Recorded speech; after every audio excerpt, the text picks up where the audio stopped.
Yeah, we're covering another Aspen comic book this week. For those of you who don't recall my Executive Assistant Assassins review, Aspen MLT Entertainment was a company founded in 2003 by Michael Turner, who passed away in 2008. Turner was known for cheesecake-style artwork, or in other words, taking very pretty girls and putting them in outfits and scenarios that left very little to the imagination. On the plus side, the artwork in today's story, Trish Out of Water, is not as cheesecakey as Executive Assistant's Assassins was, so it at least has that going for it. Also, yes, I am aware that Trish Out of Water has ties to another Aspen comic book. I will be elaborating on that later. Oh, and one last thing. Technically, this is labeled Volume 1, but it's actually the only volume to have ever been released, so make of that what you will. Anyway, here is Trish Out of Water. Trish Powell wakes up to the sounds of her parents having an argument, something that's been happening a lot recently. She confronts her father about it, but he just states it's complicated, and he'll explain later. Trish then heads off to school where she meets up with her friends over lunch. Trish's clique includes her boyfriend Steven, best friend Claire, twins, one of whom is named Darren, an uber bitch named Bianca, and a girl named Danny who likes to draw, and Danny kind of vanishes at this point. Steven informs the group that his parents are out of town, which means one thing. It's party time. It's then that Trish starts feeling woozy. She rushes to the ladies' room where she starts to see her hands transform into ice. It's a sight that causes her to vomit. Trish talks up her experience to food poisoning and finishes the day. Though this, coupled with her parents' situation, has put her out of the party mood. Steven is alright with this, though, and kisses her goodbye after walking her home. However, Trish has another experience with water at her home. She confronts her mother about it, but she just says it's complicated and that being a teenager means not controlling your body. The next day, Trish returns home after a late lunch with her friends. She opens the door to find her father bleeding and lying on the floor. Trish then finds her mother in the bathtub having slit her wrists. Trish bursts out of the house and attempts to contact Steven. His phone has no answer on it, so she rushes to his home, only to find Steven fooling around with Bianca. Well, it looks like someone got the party started early. Trish begins to snap when suddenly an earthquake picks up, leading to a massive tsunami heading towards the house. The teenagers find themselves underwater. Trish notices no ill effect, though, and she contemplates leaving Steven and Bianca to drown, but ultimately decides to rescue them. Trish then storms out of the house as EMS arrives. A dejected Trish manages to contact Claire and explain everything, including finding her parents' bodies. Claire promises to stand by Trish and begins comforting her. Meanwhile, a detective, Bruno, questions Steven and Bianca. They elect to cover up Trish's presence at the home, though Bianca is reluctant to do so. This gets interrupted by a call about the Powell home. Bruno talks to Trish, who arrived with Claire, and explains that only one body was found.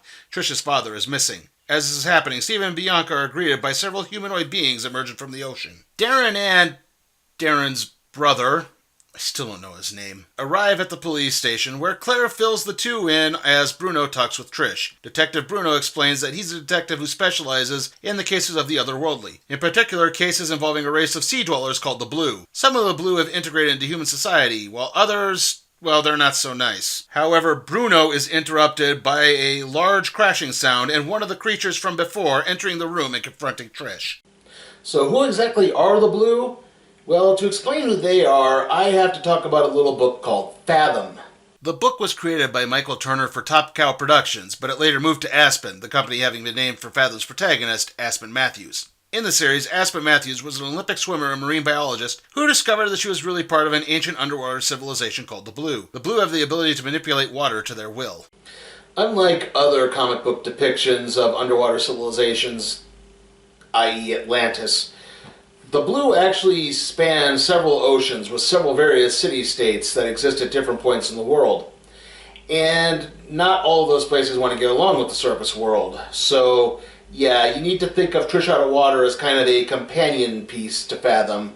I don't know so much about spin-off as this I don't think has been brought up in any of the other Fathom volumes unless it's in one of the later ones. The hostile member of the Blue grabs Trish and takes off, the police and Trish's friends in hot pursuit. It's then that a new challenger arrives in the form of Trish's dad. Trish uses her abilities to escape, but her captor disappears. The captor, who's leader of this renegade faction named Larasser, travels back to Steven's house where he and one of his underlings named Oron turn back to torturing Steven and Bianca. They get interrupted by the arrival of Detective Bruno, who manages to take down a couple of the Blue. Unfortunately, the numbers game winds up catching up with them, and he, alongside the two teens, gets killed. Back with Trish and her father, he begins to explain everything that has been happening. Trish's parents, Kyle and Maddie, were forced to leave their home in the city-state of Hereta. They had contacts on the surface, mainly Deborah Ito, who would eventually become chief of police in the city. Deborah helped establish the Powells' new identity as U.S. citizens. The two then went to school, with Kyle becoming a marine biologist for an environmental group, and Maddie the assistant district attorney. The relationship began to strain as Maddie had a hard time adjusting to life on the surface. However, that strain subsided when Trish was born, and the Powell family began to become fully integrated. That was until recently when Maddie received some upsetting news from Hereta. Kyle tried to convince Maddie that it would be safer to remain on the surface, but she wanted to return. Their argument became physical, and Maddie used her powers to knock Kyle out. Fearing she had killed her husband, Maddie then slit her wrists. Kyle points out that it's going to take some time to explain anymore, since that he and Trish will have to go back to Hereta, and it's then that Claire and the others arrive.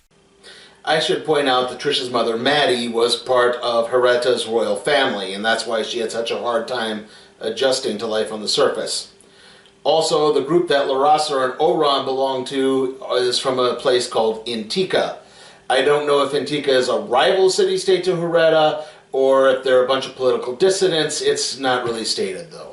Kyle grabs a couple of wetsuits that belong to him and Maddie and prepares to take Trish to Hereta. The two enter the ocean, and it takes a little time for Trish to break in her abilities before they start heading towards her ancestral homeland. Meanwhile, Clara and the others come across Oron. He uses his ability to avoid the teens taking him out with their car and prepares to jump them from behind. His plan is halted by the arrival of Deborah, the chief of police. She makes quick work of Oron. Despite Deborah's objections, Trish's friends point out that they're along for the ride. Kyle and Trish arrive in Hereta, where they are greeted by Ballandar, an old friend and chief officer of the Royal Guard. Ballandar takes the Powells to the Royal Council's chamber. He points out that the attacks by Antika have taken their toll. The civilian population has holed up in the city center for refuge. The Royal Council are gone, except for one, Trish, heir to the throne of Hereta.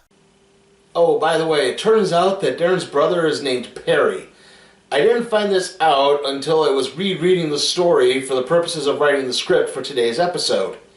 And yeah, they don't seem to reveal it until the last chapter of the story.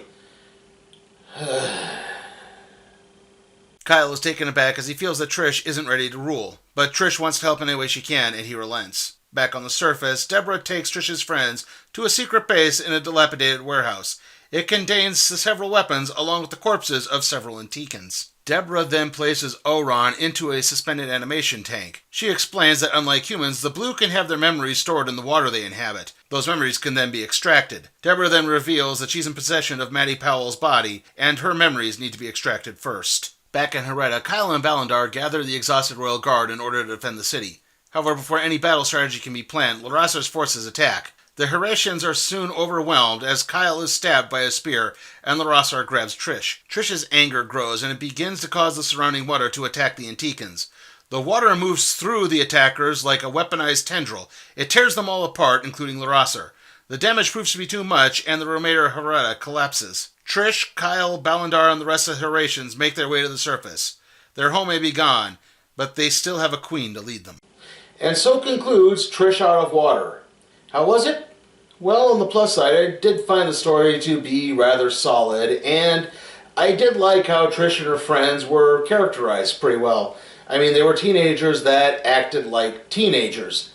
And, like I said, although this artwork isn't as cheesecakey as some other works in the Aspen Comics line, the cheesecake's at least kind of laid appropriately. For example, the scene where Trish walks in on Steven and Bianca. Yeah, they're supposed to be caught in this awkward position, so seeing them in that manner kind of makes sense. That being said, it's not always applied appropriately.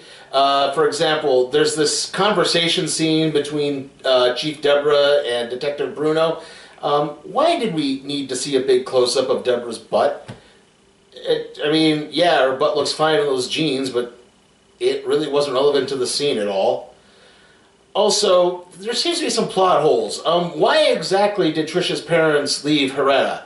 Was it some sort of forbidden love? Is it because of the attacks with Antika? I mean, how long has the battle with Antika been going? It seems to have just kind of been left to the wayside.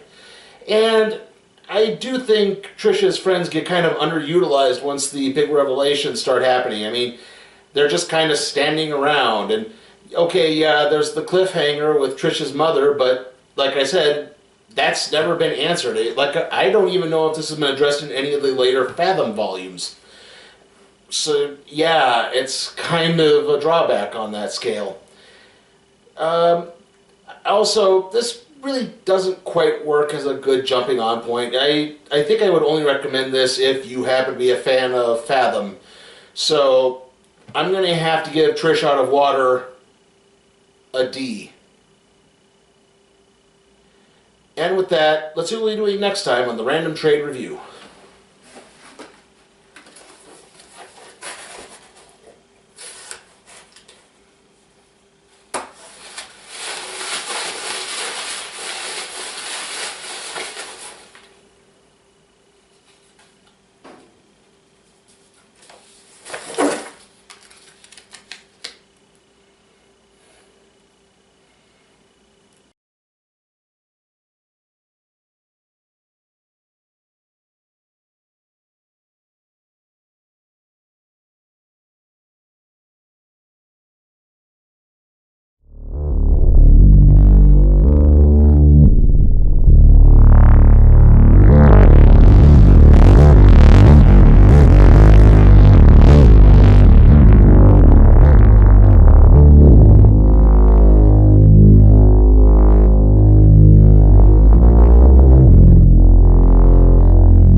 Remember, you can help support my work at patreon.com/sleepytimeforcatproductions, where you can request a trade be placed in the randomizer, aka the cardboard box.